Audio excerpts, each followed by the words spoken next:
Olá a todos, mais umas palavras cruzadas, hoje comigo, Natasha, e com o nosso querido pastor. Como está, pastor?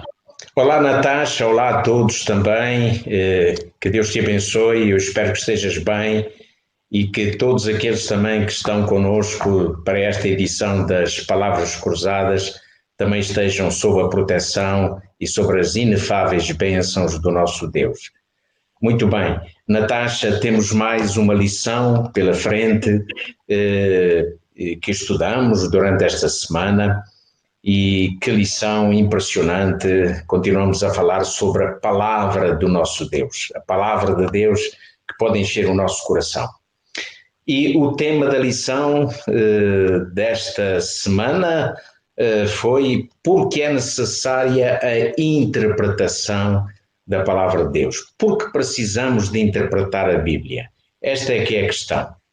E é sobre isso que vamos estar aqui durante algum tempo a falar os dois. Muito bem. Então, esta é a grande questão da nossa lição, porque vamos envolver-nos exatamente nesta questão de interpretação. Significa que ler a Bíblia é muito mais do que nós pensamos, porque quando lemos a Bíblia, nós também, de alguma forma, estamos a fazer uma interpretação da Bíblia. Aquele que lê a Bíblia também tem necessidade de interpretar, ainda que pensemos que a Bíblia se interpreta a si mesma, como muitos dizem, e com alguma razão, não é isso? Mas, ainda assim, precisamos de interpretar a forma como a Bíblia se interpreta também a si mesma, não é? Exatamente. Olha, Natasha, eu não sei o que é que tu pensas acerca desta questão de interpretarmos a Bíblia ou deixar que ela se interprete a si mesma. Ia só dizer que é importante sempre o contexto, não é? Que nós não podemos estar a tirar também os trechos da Bíblia que lemos do seu contexto, porque aí também se vai perder muita da interpretação. Sem dúvida, um texto é como se diz, a velha máxima, não é? De que um texto fora do contexto torna-se num pretexto. Não é? Essa frase ficou. Toda a leitura da Bíblia e toda a análise bíblica envolve uma interpretação e devemos ter muito cuidado quando interpretamos a Bíblia, não é? E realmente perceber muito bem toda a análise do texto. Às vezes usamos só um pequeno versículo e não estamos tão preocupados com o contexto desse versículo. O que está antes e o que vem depois também é muito importante, não é? E por essa razão é que às vezes somos forçados a fazer alguns pressupostos, não é? Alguns pressupostos. E estes pressupostos por vezes complicam a nossa leitura da Bíblia, a nossa interpretação bíblica. É que não nos podemos esquecer, né? Os nossos pressupostos têm sempre por base a nossa própria experiência, não é? A nossa cultura, o meio ambiente que nos rodeia e são falíveis. Os nossos pressupostos são falíveis, não é? Os pecadores. É verdade que o que estás a dizer, porque cada pessoa que se aproxima da Bíblia tem a sua própria história de vida, a sua própria experiência, a sua própria personalidade. E tudo isso tem um peso muito grande na maneira como cada um vai interpretar a palavra de Deus, não é? Como cada um vai interpretar a palavra de Deus. Portanto, há um texto aqui na primeira parte logo da lição, na parte do domingo, há um texto de Lucas 24, 36 a 45, quando Jesus, após a sua ressurreição, aparece logo pela primeira vez aos seus discípulos. E há ali um tempo de dúvida, reparaste nisso, não é? Sim, inclusive eles acham que estão a ver um fantasma. Exatamente, foi isso. E Jesus, para resolver essa questão, ele teve que dizer, olha, vocês vejam aqui as minhas feridas, pondo a mão nas minhas feridas, não é? Toquem para ver que eu sou de carne e osso. Pois é, foi muito complicado ali aquele momento para Jesus, não é? A aparição de Jesus. E é interessante que Jesus leva os discípulos a pensar naquilo que os profetas e a própria lei de Moisés, os primeiros 5 livros de Moisés, né, tudo aquilo que estava escrito acerca de Cristo, da sua morte e da sua ressurreição. Foi isso que Jesus disse: olha, vocês não se esqueçam que era necessário que tudo aquilo que foi escrito pelos profetas, pela lei, que estava na lei, e que acerca de mim, que tudo isso deveria ser cumprido. E está agora a cumprir-se exatamente tudo isso que foi escrito. Portanto, Jesus apontava para a profecia e para o cumprimento da profecia. E os discípulos estavam com dificuldade a interpretar aquilo que a profecia dizia, não é? Por isso mesmo os discípulos, eles tinham as suas ideias particulares que eram baseadas nas expectativas acerca do seu tempo, sobre quem era o Messias, o que ele deveria fazer. As suas convicções eram fortes, mas impediam que tivessem uma compreensão mais clara acerca do conteúdo bíblico, não é? E nós, por vezes, também temos esse problema, esse problema, não é? Muito bem, vamos avançar. Vamos avançar.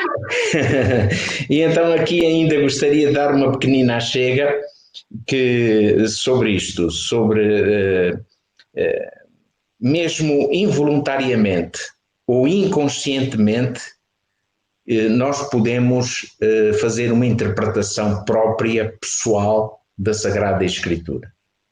Portanto, ninguém se aproxima do texto bíblico com uma mente vazia. Não é? Portanto, há uma carga. Temos as nossas ideias pré-concebidas, não é? Exatamente, e por vezes isso é que dificulta a leitura, a interpretação correta da palavra de Deus. É quando vamos, como tu disseste, e é verdade, com as nossas ideias pré-concebidas e não deixando que o Espírito Santo se atravesse na nossa vida e nos ajude na interpretação da palavra de Deus. A operação aqui do Espírito para uma boa interpretação bíblica.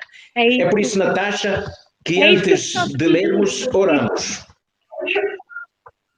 E era isso que eu gostava de referir aqui, precisamente nesta parte da lição, é que parece que estamos a ser muito negativos, não é? Já a partir a dizer que isto já é o caminho para o desastre, porque por nós mesmos não conseguimos fazer a interpretação correta, porque somos influenciados por tudo o que nos rodeia, pela nossa história, etc. Mas, de facto, as boas novas são mesmo estas, não é? Porque com a ajuda do Espírito Santo, nós não temos que temer e sabemos que se tivermos um coração honesto, não é? E se tivermos, de facto, um espírito rendido, o Espírito Santo faz essa obra em nós, ajuda-nos, de facto, a fazer essa interpretação do texto bíblico da melhor maneira possível, não é? E sempre com o objetivo da nossa salvação pessoal e da salvação dos outros, que é este, de facto, o alvo, não é?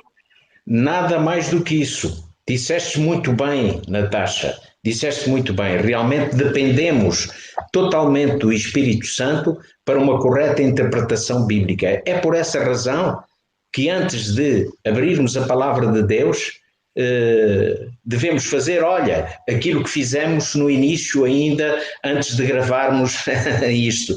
Estivemos em oração e tu mesmo disseste, vamos orar.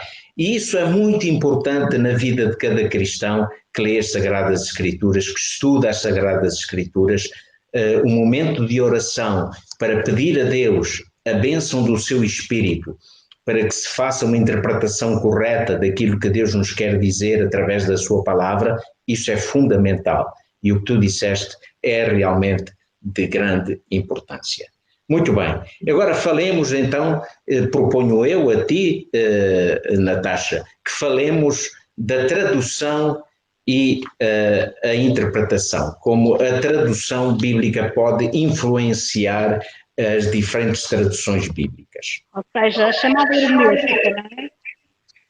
Ok. Então, a maioria das pessoas não fala nem lê as línguas, portanto, originais da Bíblia. Estamos a falar do hebraico, em relação ao Antigo Testamento, e o aramaico, e também do grego. E não é um grego que hoje se fala na Grécia, é o grego koiné, um grego diferente, muito diferente, portanto mais arcaico, dos tempos bíblicos, era diferente do grego que hoje se fala na Grécia, por isso que muitos gregos não entendem muito bem o grego antigo, não é?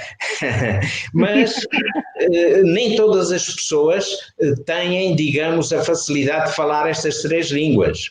Isso, primeiro, eu diria que são pessoas. Pois. Privilegiados, não é?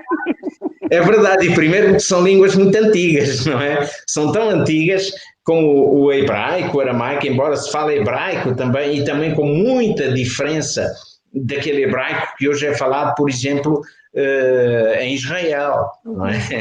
Mesmo o hebraico bíblico apresenta grandes diferenças. Por isso, a Bíblia teve de ser traduzida. A Bíblia teve de ser traduzida para chegar à linguagem moderna, às línguas modernas, às nossas línguas, ao português também e a todas as outras línguas.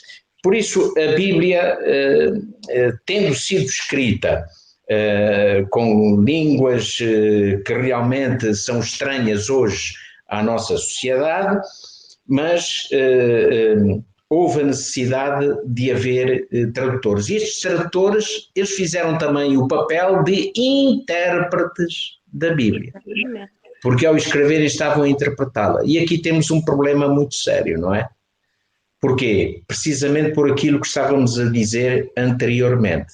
Cada um tem a sua personalidade, a sua perspectiva de vida, a sua própria visão, e daí toda esta carga vai influenciar a tradução da palavra de Deus.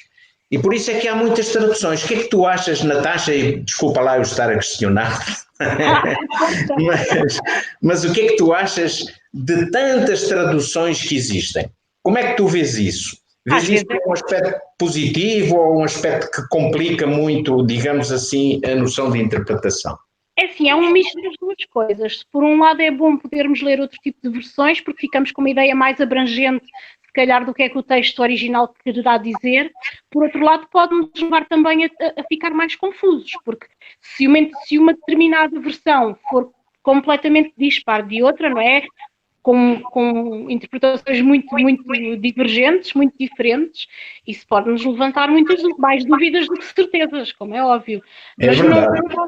No modo geral, e eu tenho algumas versões diferentes da Bíblia em casa, e de um modo geral eu acho que acaba por ser uma experiência muito positiva, poder contrastar os textos do José Ferreira de Almeida, por exemplo, que é o mais tradicional que a gente usa, com uma outra versão mais moderna, por exemplo.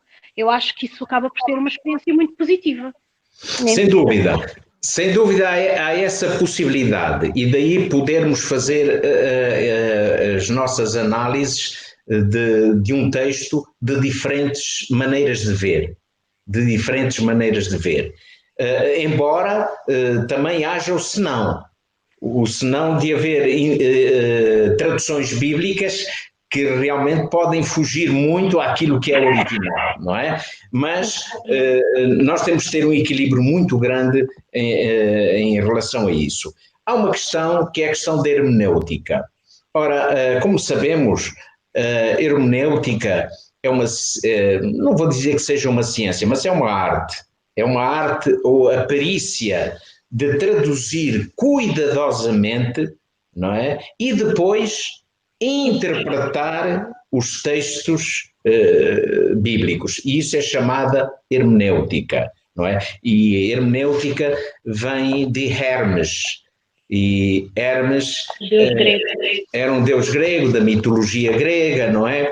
E então o que se dizia acerca de Hermes é que ele era o mensageiro, ou seja, era o intérprete do Deus principal, do grande Deus que dava as suas orientações ou apresentava as suas mensagens, e ele depois as reproduzia.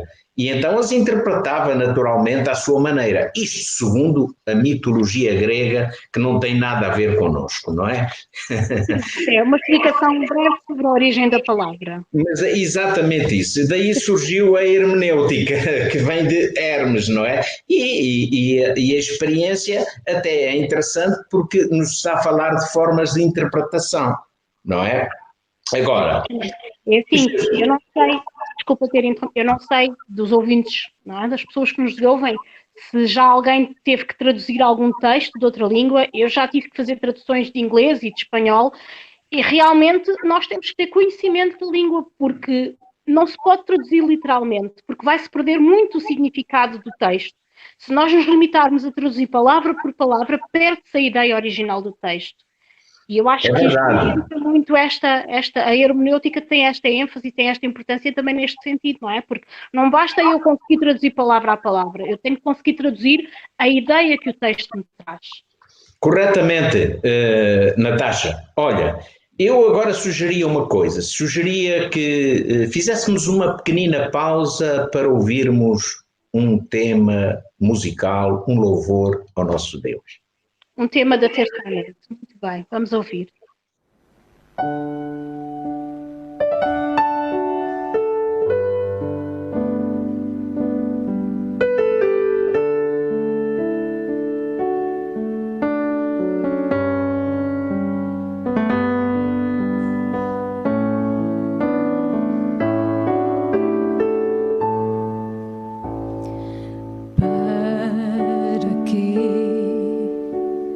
Dar valor ao que não tem valor, para quê pôr rancor no lugar do amor, para quê pôr o eu no lugar de mais fé, para quê?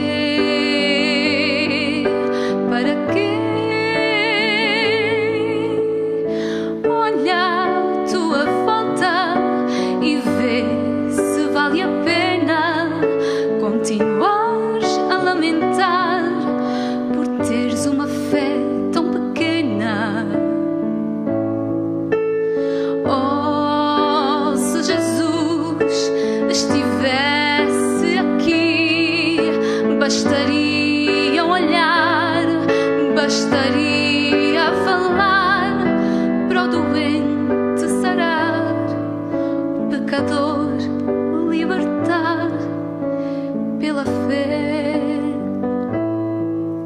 pela fé.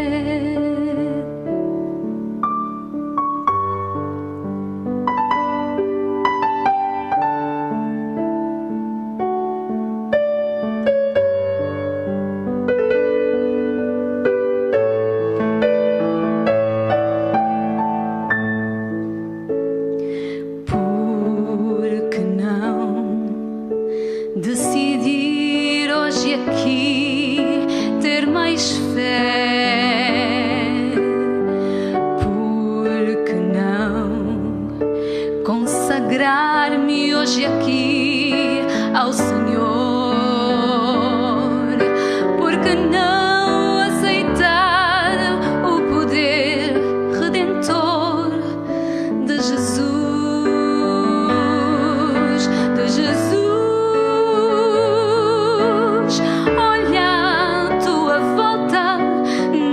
Só para ti, vê quanto sofrimento o mundo precisa de ti. Tu podes ter essa fé que montanhas faz mover, e assim, no poder de Jesus, os doentes sarar e a dor aliviar pela fé, pela fé, pela fé, pela fé.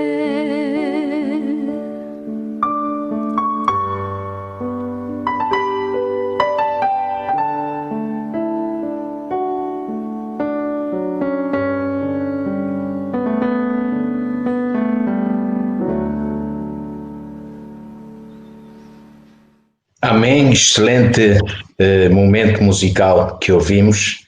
Uma bênção de Deus, uma inspiração para nós e também certamente para aqueles que conosco estão nesta hora. Natasha, voltamos então à nossa conversa. E a conversa que para mim está a ser muito agradável e eu espero que também para aqueles que nos veem também seja uma conversa muito agradável.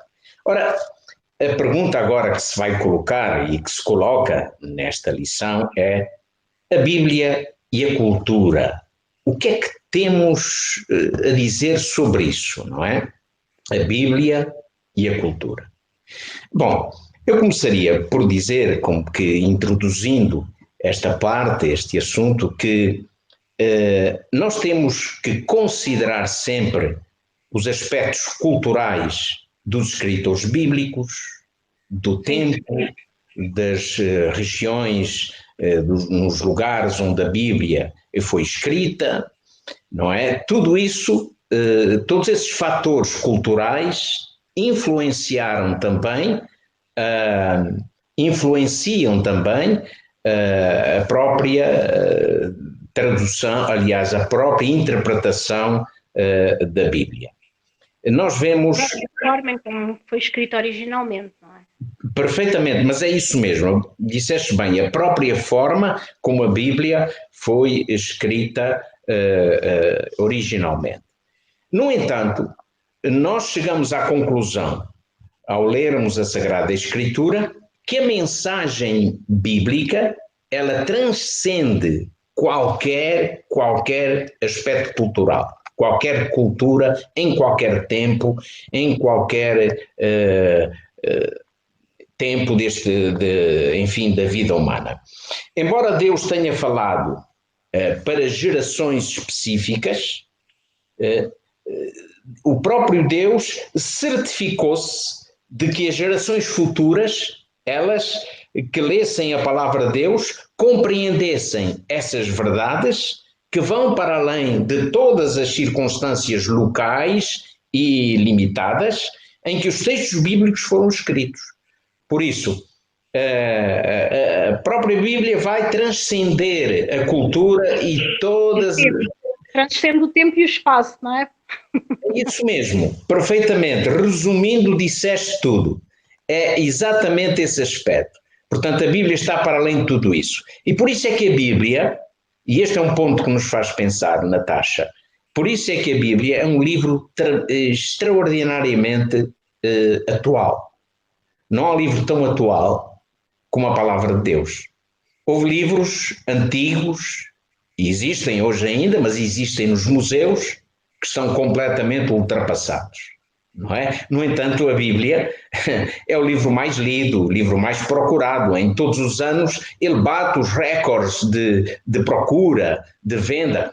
Podemos dizer que também é o mais odiado por muitos, mas é o mais amado pela maior parte da humanidade, não é? E é pena que realmente não seja tão usada a palavra de Deus como deveria ser. Mas a Bíblia é atual. A atualidade da Bíblia é indiscutível, porque Deus falou para todas as gerações. Todas as gerações. Deus falou no passado, Deus fala no presente e Deus continuará a falar no futuro através da palavra de Deus. É verdade. E é interessante porque se nós compararmos com outro tipo de situações, por exemplo, temos o exemplo da álgebra, não é? Que foi inventada no Médio Oriente. É verdade. No século IX. Então isso quer dizer que hoje em dia não vamos usar os princípios da álgebra, que estão ultrapassados, porque foram criados naquela cultura para aquela época. Isso já não se passou. Mas é assim, na escola e aprendi álgebra. É uma excelente ilustração que estás a dar. O poder imutável da Bíblia neste sentido, não é? Com este exemplo simples da matemática, da álgebra, porque é um conceito universal. E a Bíblia é a mesma situação, é um conceito universal. Portanto, não se prende a épocas, não se prende a culturas, não se prende num tempo e num espaço. E a álgebra, como tu disseste, e tão bem, foi inventada no século IX. não é? E hoje, no século XX, é indispensável, não é? Então, o que dizer da palavra de Deus, o que dizer da Bíblia, não é? Ela, no século XX, continua a ser tão atual como foi no tempo de Paulo, no tempo de Pedro, etc., etc., não é? Por isso, eu gostaria só de chamar aqui a atenção para um texto bíblico que encontramos em Atos, no capítulo 17, quando Paulo está a pregar e a discorrer as Escrituras com pessoas de diferentes culturas. E depois vamos ver Paulo no próprio Areópago, quando falava acerca do tal Deus desconhecido, não é? E o que é que acontecia? Ali estavam pessoas de diferentes culturas totalmente díspares, muito diferentes umas das outras.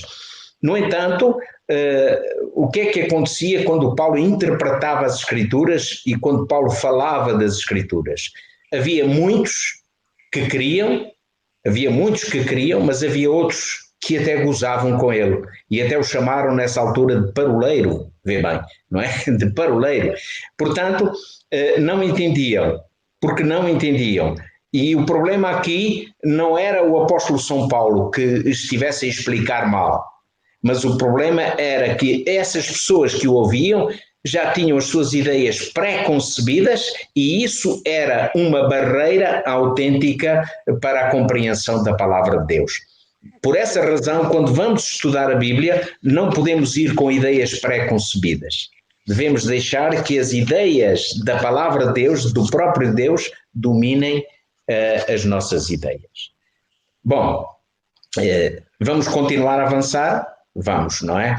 E então chegamos à questão da nossa natureza pecadora caída e a dificuldade que isso nos traz para o estudo da Bíblia, para a aplicação das verdades da Bíblia, não é? Exatamente, não é? Realmente não forem de encontro às nossas próprias necessidades. É verdade, é verdade. Há muitos líderes e na da sinagoga, por exemplo, em João 9, 39 a 41, nós temos aqui a referência a esses textos e depois no capítulo 12, versículos 42 e 43, onde vemos muitos líderes da sinagoga que criam na palavra de Deus, nas palavras de Jesus, mas que depois não confessavam aceitar aquilo que já tinham crido. Ou seja, eles chegavam à conclusão que estava muito certo aquilo que Jesus dizia, mas com medo dos fariseus, medo de serem expulsos da sinagoga, eles então não aceitavam. E justamente aquilo que é a maior barreira que entre nós e a Bíblia é a nossa condição pecaminosa. Exatamente. Não é? Todos estes sentimentos que advêm de uma condição pecaminosa, não é? O orgulho, o receio, o medo, enfim, o autoengano, a nossa própria... o autoengano neste sentido de querermos que sejam as Escrituras a adaptarem-se à nossa realidade e não o contrário, não é? Não sermos nós a adaptarmos ao que a palavra de Deus diz, mas ser o contrário. Tentarmos sempre arranjar uma maneira de encaixar as Escrituras na nossa, na nossa agenda pessoal, digamos assim. Sem dúvida. O pecado afeta a nossa experiência humana, como todos reconhecemos, mas também afeta, como disseste, a nossa capacidade de interpretar a Escritura Sagrada de uma forma correta, não é? A nossa mente, os nossos pensamentos corrompidos pelo pecado e, portanto, tornam-nos também fechados à palavra de Deus, não é? E afastam-nos exatamente disso. Bom, quando se começa a pôr dúvidas acerca da palavra de Deus, da veracidade da palavra de Deus, então isso vai conduzir, portanto, a uma incerteza ainda maior e a um completo abandono das verdades bíblicas. E nós estamos a pôr em causa a própria divindade, não é? A própria divindade da origem da Escritura. Colocamos, não é? Com esta postura, até colocamos isso em causa. Será que e vem mais dúvida com isso tudo, não é? E com a dúvida vem mais engano, vem mais, como o pastor dizia muito bem, vem mais o fecharmos de facto a nossa mente e o nosso coração à influência divina. Verdade. Bom, nós temos que avançar para a última parte da lição, porque o nosso tempo não perdoa, não é? E a última parte da nossa lição... E por isso é que vos convidamos a todos que nos estão a ouvir a estudarem depois por si próprios a lição para poderem aprofundar também um pouco mais, porque o tempo não nos permite aqui aprofundarmos mais alguns temas, e daí o nosso convite para que vocês possam fazê-lo por vós próprios. Pastor. Disseste muito bem, Natasha, disseste muito bem. Então, a última parte diz: por que razão a interpretação é importante? Por que razão a interpretação é importante? Ora bem, o que é mais importante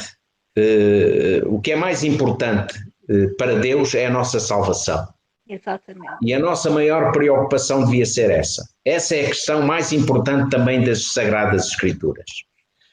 A Sagrada Escritura existe porquê? Porque Deus tem uma mensagem especial para o meu coração, para a tua vida, para a minha vida, para a vida de todos aqueles que nos estão a ver agora. E de todos aqueles que não nos veem, todos aqueles que estão espalhados pelo mundo, pelo ser humano. Portanto, essa é a grande preocupação. E a Escritura é dirigida exatamente a todos estes que necessitam da salvação. Necessitam da salvação. Nós vemos, por exemplo, aquele episódio passado com Esdras, quando Esdras, o sacerdote, leu as Escrituras para todo o povo. Já imaginaste, Natasha?